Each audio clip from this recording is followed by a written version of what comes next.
सरकार निर्देश क्रमे लौह मानव सरदार वल्लभ भाई पटेल 150तम जयंती अवसर में एकता पदयात्रा आयोजन कर संपर्क में शनिवार अपराह सर्किट हाउस जिलापाल दिव्यज्योति परिडा अध्यक्षतार एक प्रस्तुति बैठक अनुष्ठित होता। यह बैठक में आभासी माध्यम ब्रह्मगिरी विधायक उपासना महापात्र जोगदेवा सह विविध परामर्श प्रदान करथिले। सरकार निष्पत्ति मुताबक प्रत्येक लोकसभा अंतर्गत अंचल मध्य यह पदयात्रा अनुष्ठित हेबो।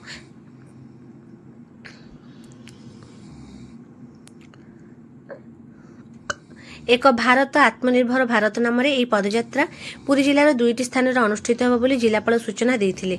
गोटे निमापड़ा और अन्यटी ब्रह्मगिरी अनुष्ठित हेबो।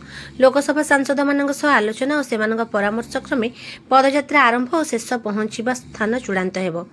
आरंभ स्थल प्रति 2.5 किलोमीटर 2 किलोमीटर मध्य स्वच्छ भारत, एक पेड़ माँ के नाम, चिकित्सा शिविर, सरदार वल्लभ भाई पटेल जीवनी संपर्क में प्रदर्शनी, आलोचना चक्र माध्यम युवपीढ़ी को अनुप्रेरणा, निशामुक्त भारत संपर्क में सचेतनता और सांस्कृतिक कार्यक्रम मान अनुष्ठित हेबो।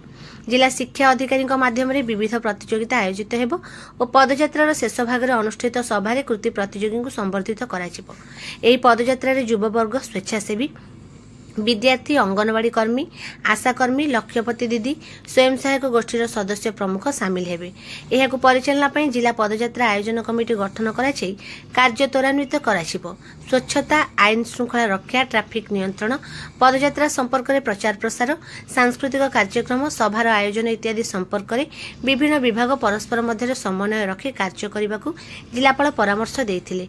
एही बैठक में एसपी प्रतीक सिंह, अतिरिक्त जिलापाल प्रशासन शरद चंद्र बेहेरा, अतिरिक्त जिलापाल राजस्व डॉक्टर शरद चंद्र महापात्र, अतिरिक्त जिलापाल प्रोटोकॉल नीलमाधव भोई, पौर निर्वाही अधिकारी अभिमन्यु बेहेरा, सीडीएमओ डाक्तर अक्षय कुमार शतपथी, जगतसिंहपुर लोकसभा सांसदों प्रतिनिधि और जिला पदयात्रा परिचालना पर नियोजित 2 सदस्य, बीडीओ निमापड़ा अभिजित षडंगी, ब्रह्मगिरी बीडीओ मनीषा षडंगी, अंगनवाड़ी कर्मी, आशाकर्मी, स्वयं सहायक गोष्ठीर सदस्य, अन्य जिला स्तरीय अधिकारी जोगदे आलोचना अंशग्रहण करथिले।